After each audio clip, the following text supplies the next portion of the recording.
Okay.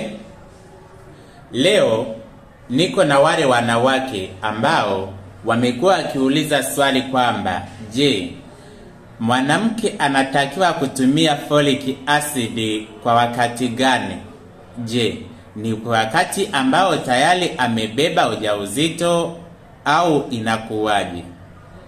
Nimekuwa nikiulizwa maswali kama haya mara nyingi sana, ila leo nataka nijibu maswali kama haya kwa ujumla. Iko hivi, folic acid kit huwa ni package ambayo imetengenezwa kwa ajili ya mwanamke ambaye anapitia changamoto ya uzazi.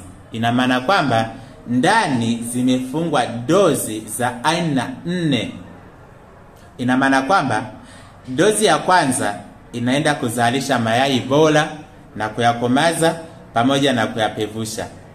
Lakini pia dozi ya pili inaenda kurekebisha mvurugiko wa homoni. Dozi ya tatu inaenda kuondoa zile sumu ambazo zimesababishwa na dawa za uzazi wa mpango.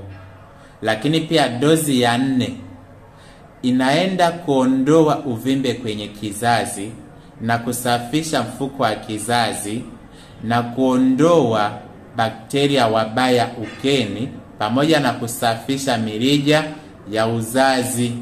Ina maana kwamba hii folic acid imekuwa suluhisho la ugumba kwa mwanamke.